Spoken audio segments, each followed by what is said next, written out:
The personal views and opinions expressed by our podcast guests are their own and are not legal advice or official statements by their organizations.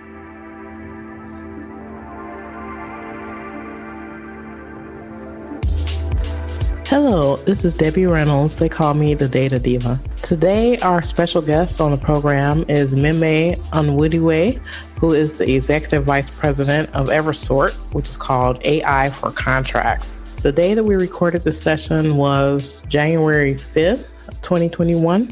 This was the day that we were waiting to find out who would have control over Congress as a result of the Georgia runoff elections in the U.S. The next day was the Capitol attacks on January 6th, 2021. So this conversation is very interesting in that we were sort of talking about or touching upon issues about things that may or may not happen as a result of the control of big tech and things like content moderation, Section 230 of the Communications Decency Act, antitrust, and things like that. So I think in light of what we know now, this conversation gets a lot more interesting. I hope you enjoy it. Thank you. So currently, your position, you are with Eversort. And Eversort is a company that provides contract management and different things with contracts, helping people kind of manage and change different types of contracts. And I'm probably not saying it right. Tell me a little bit about yourself, and I would love for you to kind of chat about how we met initially. Yeah, most definitely. And thanks so much for having me on the show today. I actually went to Harvard Law School, and it was there doing my 1L, my first year, actually met with Jerry Jake Sussman, the CEO and COO of Eversort, who at the time were 2Ls, second-year law students. At that point in time, got to meet with them, heard they had this idea to, work with data scientists from MIT and basically build out technology that uses AI to read and analyze contracts automatically for lawyers. And, was surprised that such technology didn't exist. And so, from my first year of law school, I was working out of the Harvard Innovation Lab, building out this company back when it was just kind of 5 folks on the team. And actually we met, I think, a ladder into that probably a couple of years ago now doing my last law school, when I think it was actually early in the days when, there's news about this upcoming, California Consumer Privacy Act, the CCPA. And we were doing actually a white paper at the time and at the time I was doing a lot of, leading a lot of marketing activities on our team. And so I actually reached out to you, seeing that you're an expert in the privacy space, and you gave us a lot of key information and help that helped us kind of draft a really good white paper for that. And since, definitely relied on you, as far as kind of conversations and as just a thought leader in the privacy space. So it was a great introduction to you, a great way for us to meet, and I'm excited to, continue the relationship moving forward. Well, it's funny because I get contacted by tons of people, and obviously I can't get to chat with everyone, but I knew there was something special about you, and I should actually take your call and be able to return your message. So I was really happy about the questions that you were asking. So you were very curious about what that law was and what it would mean. And, again, the white paper was, really well done, I think. And you guys have had a lot of success, with the company since then. So I'm really happy about that. Yeah, thank you. I was going to say a lot of what we do is around, helping companies manage their contracts and things like that. It's very helpful to kind of, help having you frame not just why is this kind of CCPA, act important, but what's the ramifications going to have on actual day-to-day contracting for companies. So. Yeah. And so I think that's definitely played out, so in some expected ways and some unexpected ways. So definitely the CCPA changed a lot, not just people in California or businesses in California, because it's so broad in terms of its scope and scale. What we started seeing is other companies that are, don't have consumers in California or don't necessarily have to comply with that privacy law, they're starting to kind of embrace or align with it in that way. So I'm seeing, I don't know if you're seeing this too, where companies that maybe didn't even have customers in California are starting to really embrace that contract language because they kind of feel that that's the way things are going to go. What are your thoughts about that? No, I've definitely seen that too. I mean, whenever you have kind of these different standards that exist, I think a normal reaction of a lot of legal teams is to almost create a Frankenstein DPA, right? That is, compliant in all jurisdictions. And so I think, people just erring on the side of safety makes sense, especially when you're dealing with lawyers. Right, exactly. And then now, things have gotten a lot more interesting with people starting to use standard contract clauses, and because of the invalidation of the Privacy Shield and the EU-US Privacy Shield, and the invalidation of the US-Swiss Privacy Shield, maybe more companies now in the US are probably using or relying on standard contract clauses, and also even companies that were using standard contract clauses before, they're probably trying to beef up and update their contracts. Are you seeing that as well? Yeah, we're seeing that a lot, and it's interesting. We're seeing it with kind of smaller companies who might just have, maybe a folder with all their contracts with DPAs, and beginning to perform analysis on them to see kind of where there's deviations, where there needs to be remediation. We're also seeing this with some of the global large-scale companies we're working with. And, in that case, it's a lot more complex. They'll typically, now, if they're really global, a lot of times it'll be their team in Ireland doing it.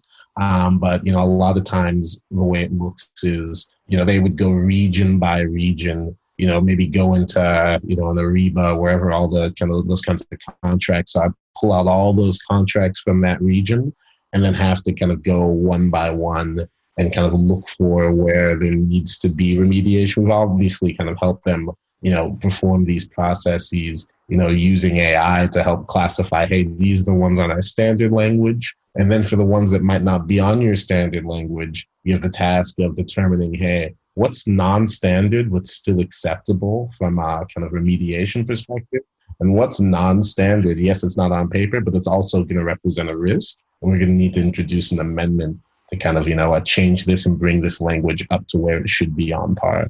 And so watching those kinds of processes, even though folks are leveraging our technology, just seeing how differently they approach it based on their size and kind of global nature of the company has also been interesting. Right. Yeah. That's interesting when you're talking about the Frankenstein contract that has like everything in the kitchen sink in it.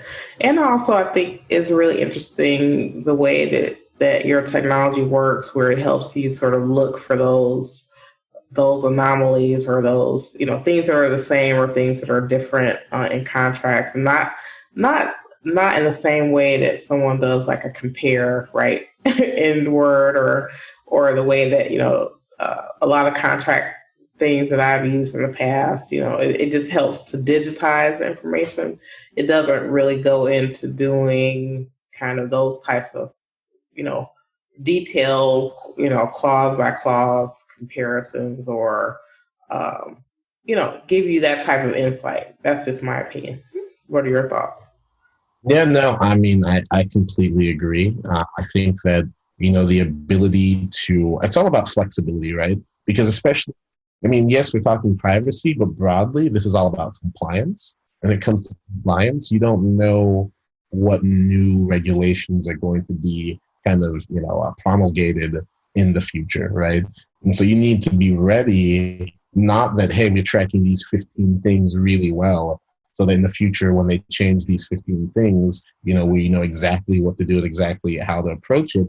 You've got to go in knowing, even if you're tracking 15 things, they might ask for a 16th out of nowhere. You might have 50,000 contracts. We have not been tracking that 16th thing. And so you need to have a tool and at least capabilities and processes that allow you to react quickly to gather that information from large groups of documents, understanding that it might be something that's outside of your focus area now. It's going to be just even crazier because since all 50 states, for example, have their own data breach notification laws, and now they're doing crazy things, in my opinion, where they, instead of passing new laws, they're updating old laws and just adding other privacy stuff to it. So it's getting very complicated in the US. And I think it's going to continue that way for a while, especially because we don't have any federal data privacy legislation. And all these states can pass these laws much faster than they can at the federal level. I think it's just going to be just tons and tons of changes. I know some companies are pulling their hair out. I work with a lot of companies that are pivoting or they're trying to enter new markets. So whether they're like, for example, maybe they're in the EU trying to come to the US or different countries come to the US or vice versa, it's very complex, I think, because of the state level regulations and changes that people have to sort of know about. And I know that's probably something you're seeing as well. Yeah, I mean, the state level changes, and that is why I was getting a little bit to the kind of Frankenstein thing, because you don't want to have, multiple versions of your data privacy agreement, that works for multiple types of jurisdictions. Just for the ease of use, would love to have kind of just one. Or, I think, kind of a standard people are doing now is almost just have one URL link so Right. that, link will take you to a place where you can update that kind of as it goes, kind of moving forward. And I mean, the URL links, of course, bring a whole another level of complexity when it Right. comes to tracking, what you've agreed to from a data processing perspective. But yeah, I think I'm seeing what you're seeing, which is that as opposed to folks being like, okay, this is, for California, this is New York, it's almost, being able to say, hey, how can we draft our data processing agreement in a way that allows us to be compliant across all jurisdictions? Yeah. And I feel like on the technology side, I feel like companies are trying to create or augment their applications or the way that they roll out technology, assuming that things like in the CCPA will be sort of the de facto standard. So then I feel like they're going to, on the technology side, I think that will end up getting a push just from a design level, because you want to make it easy for your customer to be able to comply with these regulations, whether it be make it easy for them to get data out of your application or make it more readily available for you to understand like your customer base and get that information if you should ever have a data breach. So I feel like that technology push will become sort of a standard just by the fact that Silicon Valley's in California, they're really heavy into this, and I know from a design level I think that's going to get a push. So I don't know on the legal side, I don't know how much the California stuff will flow to other states, even though California has been for decades very influential in terms of data privacy regulations. I don't know if you know, but a long time ago, it has to be probably maybe 10 years or more, that California was the first state to say that websites should have a privacy policy. So like now everybody says that, but they were like the first. And they were the first in the US to have a data breach notification law. Now all 50 states have them, even though they're different. So what are your thoughts? I mean, just as a human living in the US and having data and wanting privacy and stuff like that. So what is your feeling about what's going on here in the US with privacy, the state, the federal, Republicans, Democrats not being able to agree on stuff? What are your thoughts? Yeah. I mean, it is, we're in a really interesting time when it comes to a lot of these technologies and like what the idea of privacy even is and what privacy even means in the 21st century. I mean, honestly, I do think that we're going to need to kind of evolve in how we think about kind of privacy and private acts, especially, when done online. And whether online is a public commons, whether or not it's a private space, it's still something I think that is up for debate. But the way that's construed now is that you're primarily interacting with the web via private companies. And then your relationship with that private company is going to be governed by likely biased terms of service that, forfeits your privacy. And so I think that the way to change that and approach that would almost be to, and this is kind of, thinking kind of more broadly of kind of how do you approach privacy, how do you approach these things, but you're not going to have the ability for an individual person to negotiate their click wrap or their kind of, terms of service with Facebook every single time. But there could be people that value their privacy to the point that they'd be willing to pay monetarily to kind of keep that as private. And so, I think right now we're living in a freemium model in which we're partaking in all these services without having to pay a cost because, the cost is, being paid by our privacy itself. And so we're going to need to create systems to kind of make that transaction a little bit more concrete and more of an option, where there's options to either pay to keep your things private or potentially, and maybe I'm being a little too optimistic, but potentially get paid for, having your kind of data and privacy kind of being put out there like that. But yeah, the way things are construed, I can't see things changing naturally now. Yeah, that's interesting as you say that. So you said a couple things there that are really interesting. So one is the almost like, I know you're probably too young to remember this, but when people have phone books, right? There, your number was in the phone book unless you paid a fee for it not to be there. So maybe part of what you're talking about is, maybe you have a special fee where, Facebook or whatever, if you pay them a certain amount, they'll, obscure some information about you so you can use it in a lighter fashion.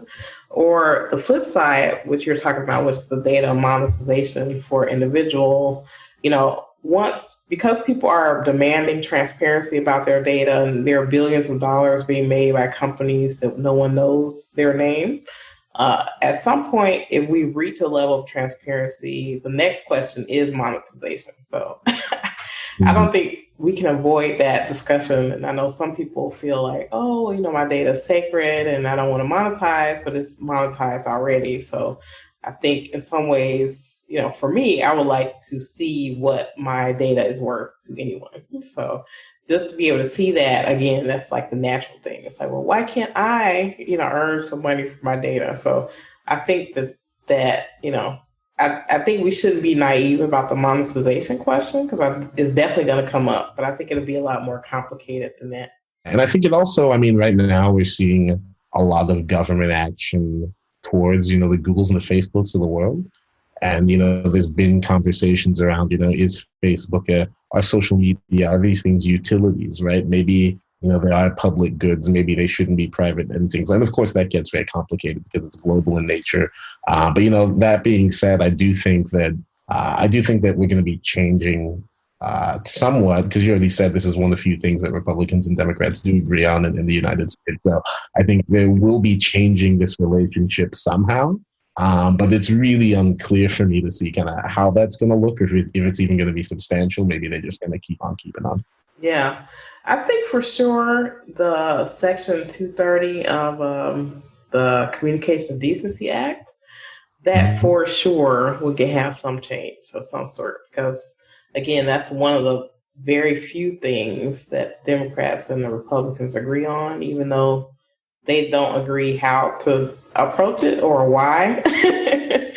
But there is a chance that will have some change. And I guess the problem with the change is that not being able to really explain how that would impact consumers is troublesome to me. Because, let's say, if having more transparency means that companies are going to be asked to provide less data protection in terms of encryption, that's going to impact consumers. And then if there's a situation where companies are these companies are considered media companies in some way, and then they have to moderate more heavily from people, I think they're going to shift that risk to the individual. So let's say you say something that they don't like, and then they close your account because they don't want to take the legal risk. You know what I mean? So I think it's definitely a slippery slope.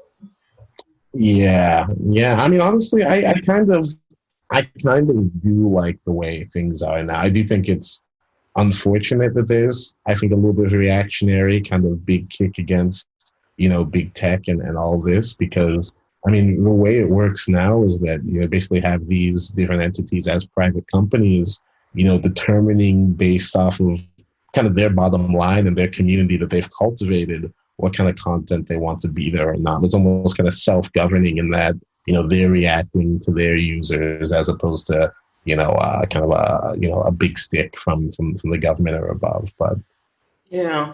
One thing that concerns me about big tech, and I use the Google example. So, when Google first came out, it was just a search engine, and now it's so much more. So they still have services, and it's very sticky, obviously, where so many people use it for different things. But let's say, for instance, there's something on Google that you don't like, you want it taken down. You know, they don't necessarily have to do that if you can ask, but they don't have any obligation to do that. And so now they're sort of becoming like they're like the arbiter of truth in some ways, which I don't think, when I started using Google many years ago, I never thought that they would have that position, where, in the US is worse than kind of in Europe where they have more rights for stuff like that. But especially someone like writes something that defames someone or something that stops someone from getting a job or something, that's always concerning.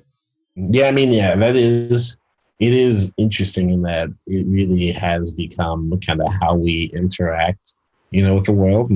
But that's what makes them so powerful, right? The same with Facebook, right? Because they have that level of control, they're able to kind of market and target those ads and really kind of get eyes on, whatever the highest bidder, wants to get eyes on. I know it is, I think it is interesting. I do think that we should be thinking of it almost a little bit more kind of as a utility, kind of more as something that, is table stakes for living in the 21st century, as opposed to some luxury item. I think that, probably the internet more broadly, we should begin to kind of take that lens or focus in it. But I am really wary of the reaction of that being breaking up Google or breaking up Facebook or kind of breaking up any of these companies, because I don't think the output of that is a robust kind of environment of kind of smaller competing American companies. I think it's probably just kind of a dissolution of America's grip over big tech and probably us using more Chinese apps or things from outside of there too.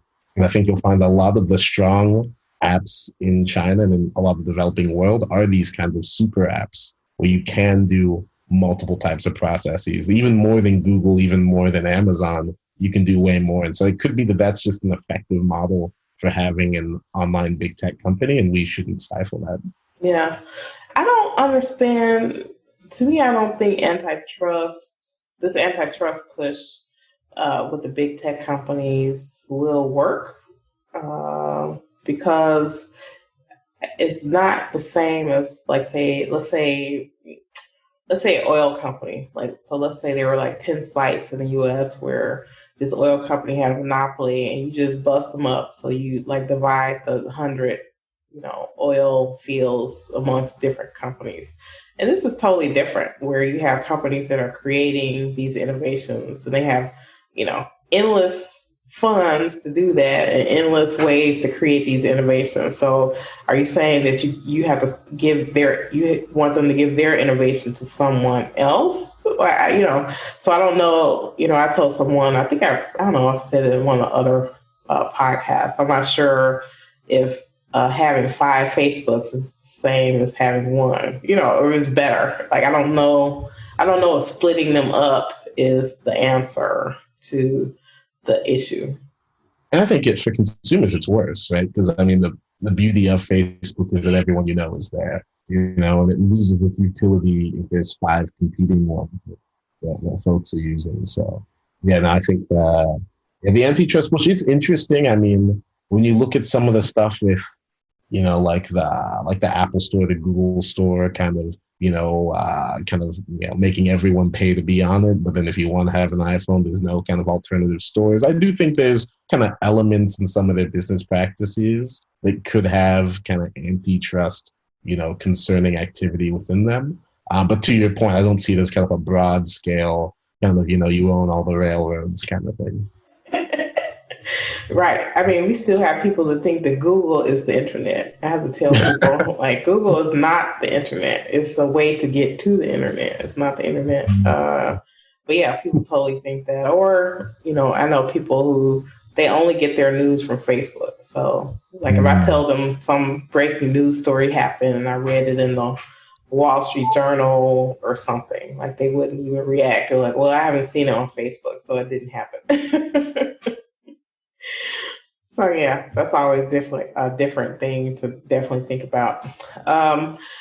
In terms of just privacy, just for business, in terms of how business have to really change and really think about privacy. I was talking to one of my friends who's a venture capital guy, and he was talking about like assessing companies for investment and stuff like that, and how privacy, obviously, for many years, it hadn't been a thing, and now it is. So in addition to, the financial stuff, the tax stuff, looking at the makeup of the management team and cybersecurity, obviously, privacy is kind of up there as well in terms of how people are looking at companies.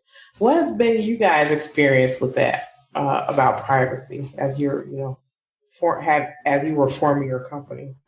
Yeah, I mean, I do think it's something that, cybersecurity, privacy, it's something that is kind of more and more important. We are lucky a bit in that we are a business to business kind of company. So we're not in the real kind of field of collecting consumer data. And so a lot of those kind of concerns and issues are things that that we don't need to kind of address as head on. But of course, our customers do, and we're helping them with their contractual issues. So it's things that, we think about all the time insofar as kind of, how can we help them pull out information from their contracts that helps them both kind of manage these issues and processes. And I mean, it is something that comes up when we're making our website. And, when we need to kind of, collect information for folks who want to do a demo, we have to kind of put the extra language like, hey, we're going to take your email, we're going to do these things, we're taking this phone number, this is what we're going to do with them. And, it could be that as kind of these regulations change, we have to go and kind of do those small changes. So I don't think you can, to your point, you can't really escape it, even if you are B2B. Well, that's true. And then, all the cookie banners is driving me crazy.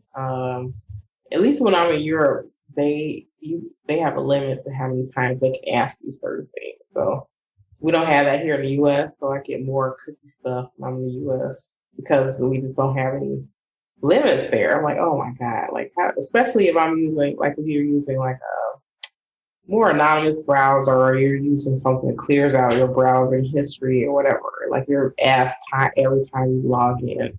Like, oh, do you accept this, or do you accept all these different cookies? And I don't know. I have cookie fatigue. I don't know how other people feel about this. Just being able to press on all those different buttons. So if you were to, well, before I ask that question, do you think that the U.S. will get a federal data privacy law? I want your thoughts on that. And then I'll tell you what I think. I mean, I don't see one. Well, I guess today is the day where we'll figure out whether or not the government's really going to be functioning in the next, couple quarters, or just kind of be at a standstill. And so, if at the end of today there is a ruling party that has kind of Senate, Congress, and White House, I could see that kind of just being tacked on to an NDAA or something like that. It's just something that's agreed upon. If we kind of go into the next 2 years with a divided government, I don't see this. Although we have been talking about how this is a potential area for consensus, I don't think there's that level of consensus that they could get something like that passed. So I'll have a better answer for you tomorrow. Tomorrow. I don't know. I agree. There just isn't I guess there are a couple big issues that people are grappling with. One is preemption. Like, would this law preempt a lot of things that are happening at the state level?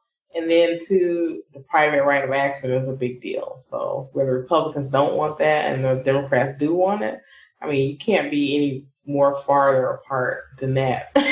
I think. So I think it's really hard to do it at a federal level. And then two, it's just hard, just in general, it's hard to get consensus. It's like, you probably couldn't get these people to order pizza together. It's just hard to get people to agree on different things. So I think it could be done. And if it were done, it would have to be a very thin, like wafer thin law, super thin.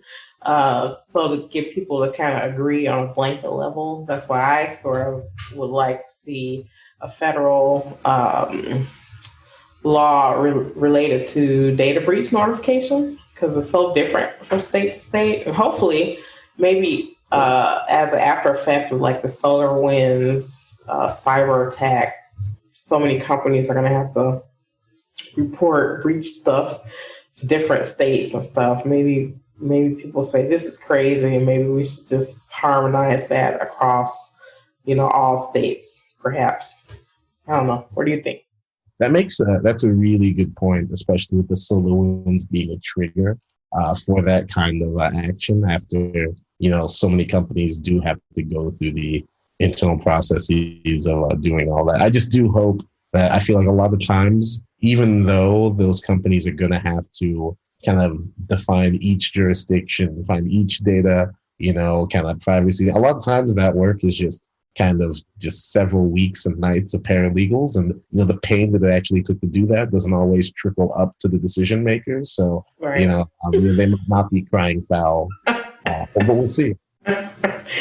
That's true. Maybe some people think this is more of a revenue generator to do that. I don't know. I think it could definitely be very painful in that way. Do you think being in California, seeing how the privacy regulations are being rolled out, and then also having experiences in different states, does California feel different that you guys have more comprehensive data privacy regulations when you go to different states, or no? I mean, as just a citizen? Just a citizen, yeah. I feel like my data privacy is more protected when I'm in California. Yeah, like, do you are they asking you more things that you don't get asked in different states, or what's your thought about that? Is it invisible to you? I think it's invisible to me. Mm-hmm. I'm not sure. I'm not going to lie. When I lived in California, I actually got more tickets from cameras on traffic lights. So if anything, I felt like my privacy was being, impeded on more. From that perspective, just kind of being tracked like that. So right. Yeah, I wouldn't say it was noticeable as a consumer to me that I was kind of having my privacy protected anymore when living in Silicon Valley. The DMV, or the Department of Motor Vehicles, they carved themselves out of CCPA. So that's probably why you got so many tickets. They're like, wait a minute. We don't want to do privacy for that stuff. That's pretty different. Yeah, well, I would definitely love to know just kind of your thoughts about the future of kind of contract management as it relates to privacy. I just feel like there are going to still be like a ton of changes, whether it's like international, about how these contracts are being handled, or kind of new things that creep up on the state level. What are your thoughts about the future? I think there's definitely going to be more stuff at the state level. I think you're also right that there's going to be, from an international perspective, lots of countries, or even, even kind of third world countries, in Africa, Asia, and South America, which each have their own kind of data privacy and probably even data retention laws as well, this one kind of from that perspective also. And so I think it's just going to become a more complex web of things that folks need to be able to keep track of in these processes. I think the ways of addressing that, these kind of Frankenstein DPAs might be the best way of doing them. But, as I was saying before, I think, building out data architecture that allows you to quickly track new information and quickly kind of, re-understand what you've agreed to in the past at kind of different clause levels are going to be really important, because I think we don't know how it's going to change. We do know it is going to change. And so like there are going to be, you're going to have to go back and look at these and do remediations over and over again. And, as folks are maybe on kind of the third or fourth, kind of DPA remediation kind of at a regional level each year, hopefully they begin to think about, it's like, hey, we are using so much, manual work, there's got to be a better way to do this. And so I do think, and it maybe goes to your SolarWinds point about kind of, these constant challenges being able to lead to actual change because businesses are feeling pains from it. Hopefully, there's enough of a change that folks can, band together and kind of find better ways of approaching all this. Yeah, I have actually an interesting question I want to ask you, and it's about COVID. Are you seeing a lot of contract changes related to COVID? Yeah, we've had a lot of folks reach out to us because, the way our system works is we track, several data points out of the box. Force majeure is one of them, right? And so if you have like 10,000 scanned PDF leases and we needed to know, hey, which one of these are invalidated due to the current global pandemic, you could just throw them all in and run a report to show me the force majeures that have any of this language, epidemic, pandemic, and get that result. And so we had a lot of folks reaching out to us, for doing those kinds of projects this year. And so I think around force majeure, and then I also think other things that folks were interested in particularly was, pricing escalations and things like that. You can just tell kind of, folks kind of being a little bit tighter around the waist belt. And also like rebate tables, basically trying to take advantage of, money that they might have been letting kind of, they just kind of left money on the table because their cup runneth over beforehand. But now that things are a little tight, they're looking to grab as much as they can. Oh, wow. It's really interesting. I had a GC friend of mine say that someone she knew said that they were marking their contracts during this time as COVID. So then they would understand why they did certain things. Because a lot of times you go back and look, how companies have contracts historically and different people work on it. And then you look, and a lot of times people want to repurpose some of those contracts. And so she's marking things during that time as COVID, this time as COVID, so that she knows why they're doing things that are so unusual or so different than maybe they would have done before.